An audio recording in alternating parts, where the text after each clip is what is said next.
친구를 삼가 잘 선택하고 너백을 삼가 늘 조심하라. 너 열심을 다해 늘 충성하고 온 정성을 다해 주 봉사하라. 우리 구주의 힘과 그의 위로를 빌라. 주님 내 편에 서서 항상 도우시리.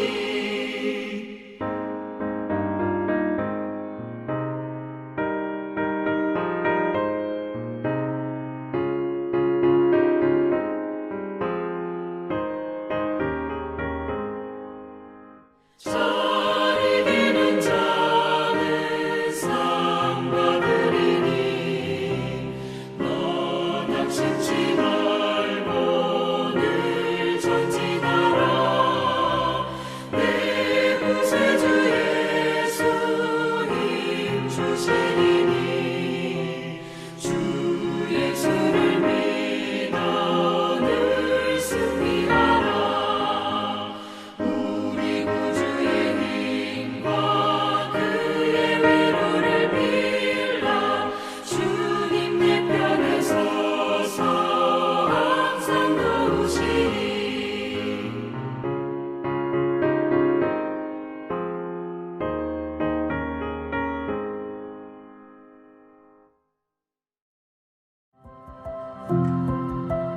(9월 23일) 오늘의 말씀은 사무엘하 3장 27절에서 39절입니다. 아브넬이 헤브론으로 돌아오매 요압이 더불어 조용히 말하려는 듯이 그를 데리고 성문 안으로 들어가 거기서 배를 찔러 죽이니 이는 자기의 동생 아사엘의 피로 말미암음이더라. 그 후에 다윗이 듣고 이르되 넬의 아들 아브넬의 피에 대하여 나와 내 나라는 여호와 앞에 영원히 무죄하니 그 죄가 요압의 머리와 그의 아버지의 온 집으로 돌아갈지어다. 또 요압의 집에서 백탁병자나 나병 환자나 지팡이를 의지하는 자나 칼에 죽는 자나 양식이 떨어진 자가 끊어지지 아니할지로다 하니라. 요압과 그의 동생 아비새가 아브넬을 죽인 것은 그가 기브온 전쟁에서 자기 동생 아사헬을 죽인 까닭이었더라. 다윗이 요압과 및 자기와 함께 있는 모든 백성에게 이르되 너희는 옷을 찢고 굵은 배를 띠고 아브넬 앞에서 애도하라 하니라. 다윗 왕이 상여를 따라가 아브넬을 헤브론에 장사하고 아브넬의 무덤에서 왕이 소리를 높여 울고 백성도 다 우니라. 왕이 아브넬을 위하여 애가를 지어 이르되 아브넬의 죽음이 어찌하여 미련한 자의 죽음 같은고 내 손이 결박되지 아니하였고 내 발이 착고에 채이지 아니하였거늘 불의한 자식의 앞에 엎드러짐같이 내가 엎드러졌도다 하매 온 백성이 다시 그를 슬퍼하여 우니라.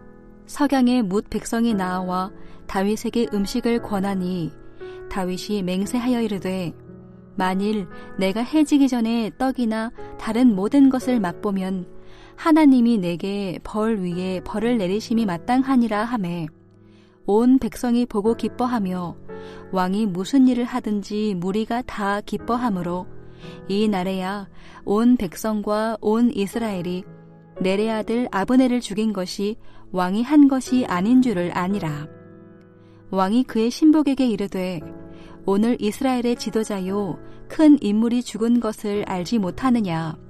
내가 기름 부음을 받은 왕이 되었으나 오늘 약하여서 스루야의 아들인 이 사람들을 제어하기가 너무 어려우니 여호와는 악행한 자에게 그 악한 대로 갚으실지로다 하니라. 금요일 새벽 주의 말씀 앞에 나오신 여러분들을 환영하고 축복합니다. 사울의 군대 사령관 아브넬은 하나님의 뜻을 이루고자 하는 중심이 있던 자였습니다. 아브넬은 다윗을 이스라엘의 왕으로 삼고자 하시는 하나님의 뜻을 알고 있었고 그 뜻이 이루어지는데 자신을 내어주었습니다. 이스라엘 장로들과 사울 왕이 속한 베냐민 사람들의 설득감으로 이스라엘과 베냐민의 온 집이 다윗에게로 향하도록 힘썼습니다. 이런 자였기에 다윗은 아브넬을 맞아 잔치를 벌였고 평안히 가도록 하였습니다. 그러나 다윗의 군대 장관인 요압은 적군을 치고 돌아와서 다윗이 아브넬을 평안히 보낸 사실을 듣고는 화를 냈습니다. 그 이유는 아브넬이 이끄는 군대와 요압의 군대가 서로 전투를 벌였을 때 요압의 아우가 아브넬의 창에 찔려 죽었기 때문입니다. 그러니까 결국 동생의 복수에 눈이 멀어 있던 요압은 돌아가고 있던 아브넬을 헤브론으로 다시 데리고 와서 마치 그와 조용히 대화를 나누려는 듯 가까이 가서는 아브넬을 칼로 찔러 죽입니다. 우리가 오늘 함께 읽은 이 본문의 말씀은 이 일 후에 다윗이 어떻게 이 일을 대처했는지에 대한 이야기를 기록하고 있습니다. 다윗은 요압이 아브넬을 죽인 일을 어떻게 처리하였습니까? 우선 다윗은 요압이 복수심에 불타 아브넬을 죽인 일을 하나님 앞에서 죄로 규정하고 하나님께서 그의 악행대로 그와 그의 온 집에 벌을 내려주시기를 간구했습니다. 그리고 반대로 하나님의 뜻을 이루기 위해 이스라엘의 통일을 힘썼던 아브넬의 죽음에 대해서는 진심으로 괴로워하며 소리 높여 울었습니다. 그렇다면 다윗은 왜 요압이 아브넬을 죽인 일에 대해 하나님의 저주를 간구하고 또 아브넬의 죽음을 그토록 슬퍼하는 것일까요?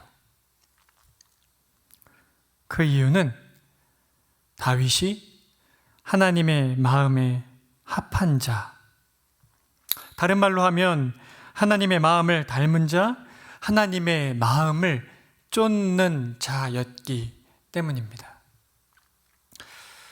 그랬기에 하나님을 경외함으로 하나님의 뜻을 성취하고자 애쓰고 힘썼던 아브넬의 죽음을 진심으로 애통해했던 것이고, 하나님의 뜻보다는 자신의 복수심에 불타 아브넬을 죽인 요압에 대해서는 하나님의 저주를 간구한 것입니다.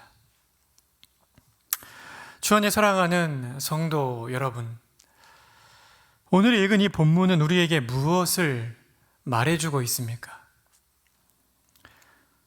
하나님을 경외하는 자와 그렇지 않은 자의 삶의 열매가 어떻게 다른지를 우리에게 생생하게 말해주고 있습니다.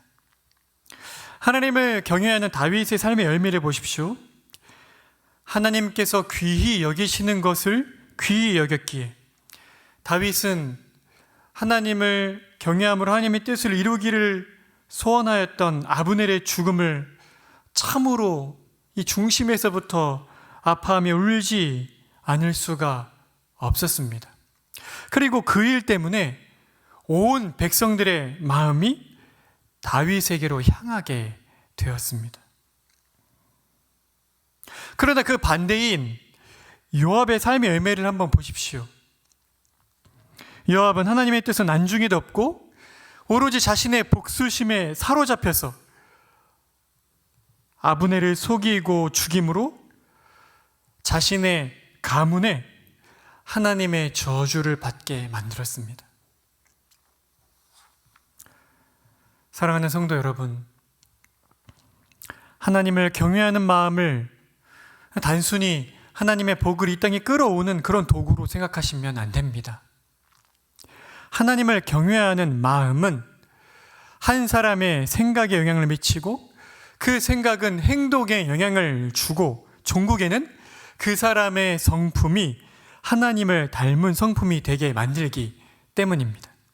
그렇기에 성경은 그토록 집요하게 우리로 하여금 하나님을 사랑하라고, 하나님의 마음을 쫓으라고 요구하고 있는 것입니다.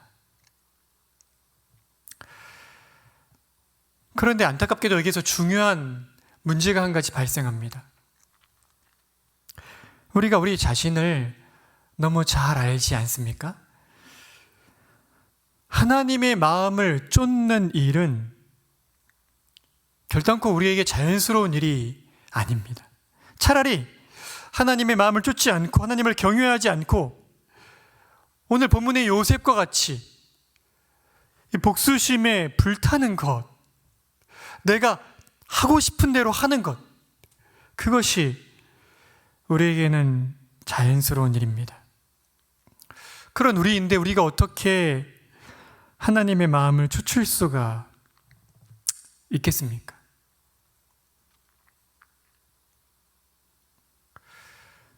그러나 사랑하는 성도 여러분, 바로 이러한 처지에 있는 우리를 아시기에 하나님께서는 우리 안에 두 가지 은혜로운 행위를 하셨습니다.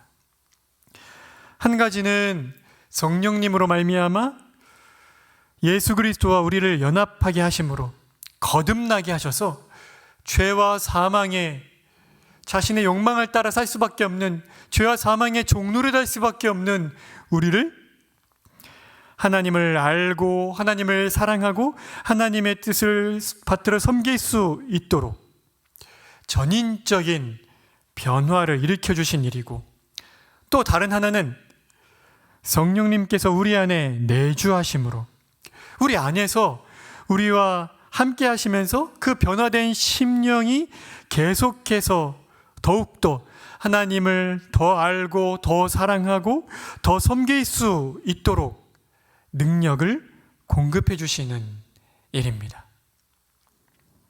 바로 거듭남과 성화의 은혜를 베풀어 주신 것입니다.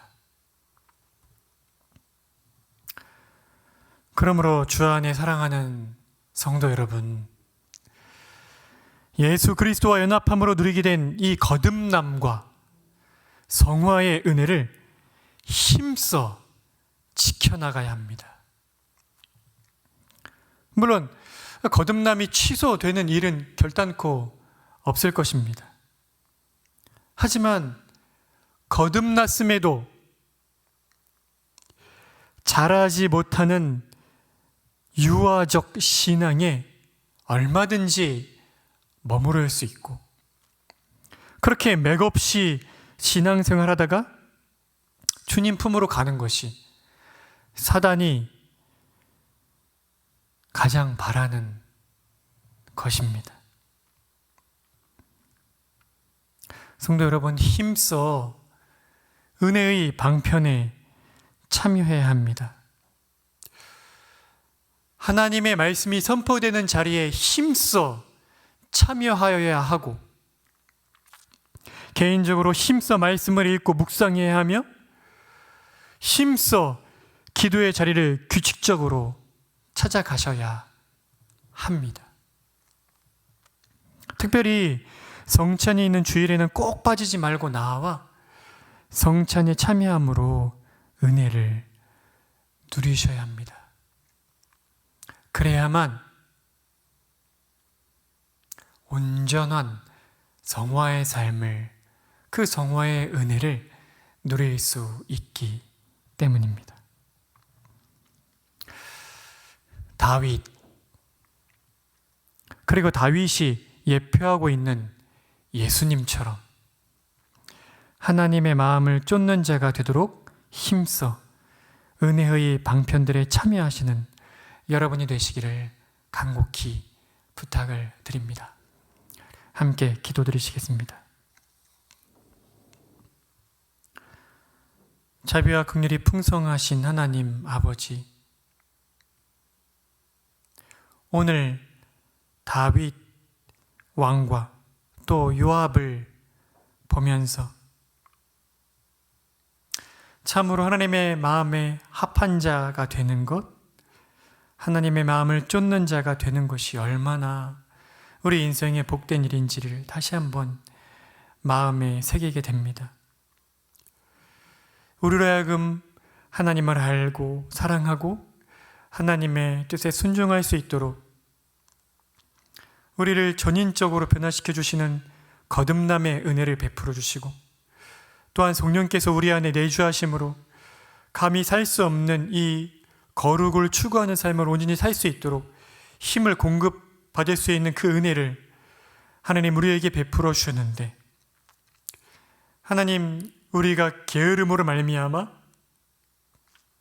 우리 안에 남겨져 있는 잔존하는 죄의 영향 속에서 자기를 사랑하며 살고 있는 것은 아닌지 우리를 진지하게 돌아보지 않을 수 없습니다.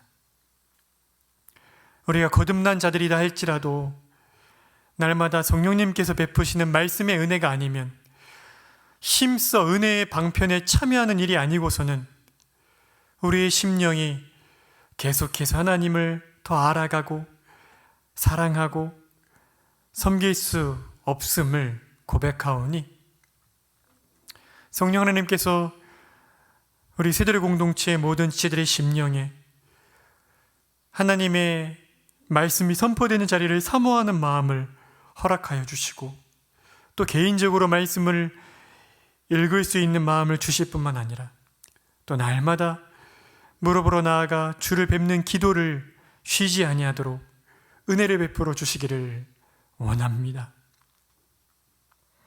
이 일을 위하여 우리에게 세우신 담임 목사님에게 말씀의 은혜를 날마다 풍성하게 부어주시기를 원하고, 또 우리 공동체에 맡기신 모든 사역자들에게 동일한 말씀의 은혜를 부어주셔서 말씀이 선포되는 자리에 나올 때마다 말씀을 통해 심령이 하나님을 바르게 알고 사랑하고 섬기게 되는 풍성한 은혜로 채워지는 그 역사를 경험하게 해주시기를 원합니다. 오늘 금요기도회가 있습니다. 기도의 자리에 나와 우리를 향해 말씀하시는 주의 말씀을 듣기를 원하고 우리의 심령이 더 온전히 변화되기를 원하오니, 기도의 자리로 우리 성도들의 발걸음을 인도하여 주시기를 원합니다. 오늘 하루 말씀 읽을 때 깨닫는 은혜를 주시고, 기도할 때 가까이 해주시기를 간절히 구하며, 그래서 하나님을 경외하는 마음, 하나님의 마음을 쫓는 자의 삶을 사는 오늘 하루가 되도록 은혜를 베풀어 주십시오. 예수 그리스도의 이름으로 기도드립니다. 아멘. 하늘에 계신 우리 아버지여, 이름이 거룩히 여김을 받으시오며 나라가 임하시오며 뜻이 하늘에서 이루어진 것 같이 땅에서도 이루어지이다. 오늘 우리에게 일용할 양식을 주시옵고, 우리가 우리에게 죄 지은 자를 사하여 준 것 같이 우리 죄를 사하여 주시옵고, 우리를 시험에 들게 하지 마시옵고 다만 악에서 구하시옵소서. 나라와 권세와 영광이 아버지께 영원히 있사옵나이다. 아멘.